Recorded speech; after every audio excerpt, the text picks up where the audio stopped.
तो आज हम बात कर रहे हैं शुभांशु शुक्ला की।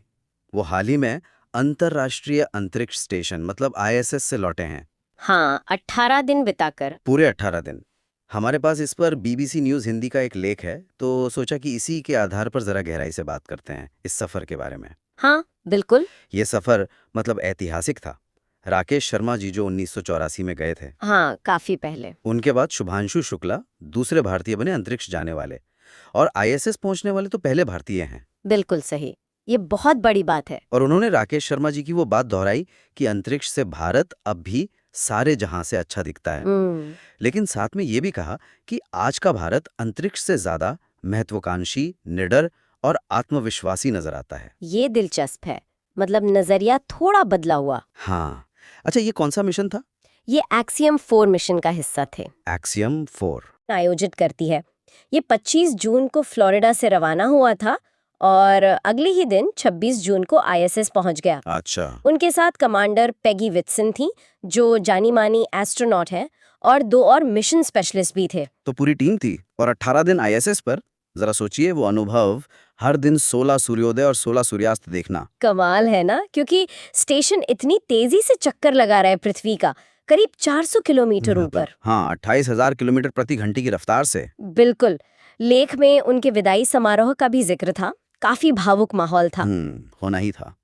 शुक्ला ने कहा भी कि वहां जो लोग थे उन्होंने इस अनुभव को वाकई खास बना दिया। हाँ, और ये सिर्फ एक व्यक्तिगत अनुभव नहीं था, इसका वैज्ञानिक महत्व भी बहुत ज्यादा है। हाँ, इस पर बात करते हैं। लेख में था कि इसरो ने इस पर करीब 550 करोड़ रुपए खर्च किए। जी हाँ, और ये जो अनुभव मिला है, जो डेटा इकट्ठा हुआ है, वो भारत के अपने मानव अंतरिक्ष मिशन गगनयान के लिए बेहद अहम होगा। गगनयान जो 2027 में शुरू होने वाला है। हाँ, उसी के लिए।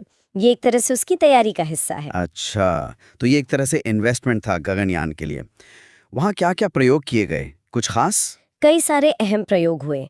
एक का जिक्र करना चाहूंगी, वो था माइक्रो एल्गी पर प्रयोग। माइक्रो एल्गी मतलब काई जैसा कुछ? हाँ, बिल्कुल।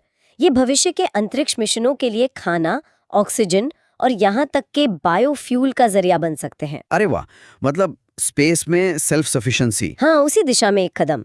इसके अलावा इंसान के शरीर पर अंतरिक्ष के असर को लेकर कई प्रयोग हुए। जैसे कि आंखों की गति और समन्वय पर अंतरिक्ष उड़ान का क्या असर होता है, इसे वॉयेजर डिस्प्ले प्रयोग में देखा गया। फिर ये समझने की कोशिश की गई कि अंतरिक्ष यात्री अपने आसपास के माहौल को कैसे महसूस करते हैं। इससे भविष्य में लंबे मिशन के लिए बेहतर रहने की जगहें डिजाइन करने में मदद मिलेगी। अच्छा, मतलब साइकोलॉजिकल पहलू भी। बिल्कुल। और फिर माइक्रोग्रेविटी और कार्बन डाइऑक्साइड का दिल और दिमाग में खून के बहाव पर क्या असर पड़ता है। Cerebral blood flow. हाँ, वो देखा गया। रेडिएशन की लगातार निगरानी की गई, सीखने की क्षमता पर असर को परखा गया, दिमाग की गतिविधियों का भी अध्ययन हुआ। मतलब काफी कुछ कवर किया गया। ये सिर्फ वहाँ जाना नहीं था, बल्कि बहुत जरूरी वैज्ञानिक काम भी हुआ। हाँ, बिल्कुल। अब वापसी वो कैसे हो रही है? अब वो ड्रैगन अंतरिक्ष यान से लौट रहे हैं। स्पेसएक्स वाला? हाँ, वही। उम्मीद है कि मंगलवार दोपहर तक कैलिफोर्निया के तट के पास समुद्र में लैंडिंग होगी। अच्छा। और ये यान अपने साथ काफी सामान ला रहा है, 580 पाउंड से ज्यादा। इसमें नासा का हार्डवेयर है और सबसे जरूरी, इन 60 से ज्यादा प्रयोगों का डेटा। वो डेटा बहुत कीमती होगा। बिल्कुल। और धरती पर लौटने के बाद उन्हें 7 दिन के रिहैबिलिटेशन से गुजरना होगा, ताकि शरीर वापस गुरुत्वाकर्षण का आदी हो सके। हाँ, वो तो जरूरी होगा। तो कुल मिलाकर देखें तो शुभांशु शुक्ला की ये यात्रा सिर्फ उनकी अपनी उपलब्धि नहीं है, बल्कि भारत के पूरे अंतरिक्ष कार्यक्रम और विज्ञान के लिए एक मील का पत्थर है। निश्चित रूप से। अंतरिक्ष से भारत को देखने का उनका नजरिया और आईएसएस पर जो प्रयोग हुए, वो दोनों ही भविष्य के लिए बहुत मायने रखते हैं।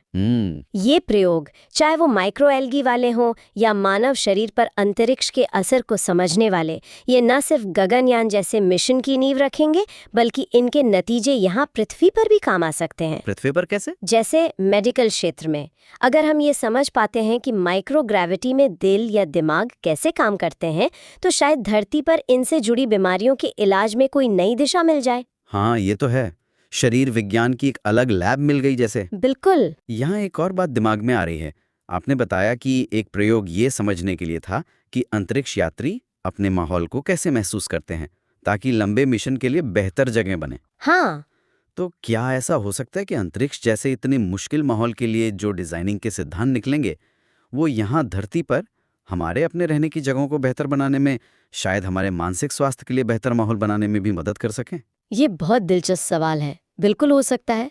मतलब चरम स्थितियों के लिए जो समाधान निकलते हैं वो अक्सर सामान्य स्थितियों में भी उपयोगी साबित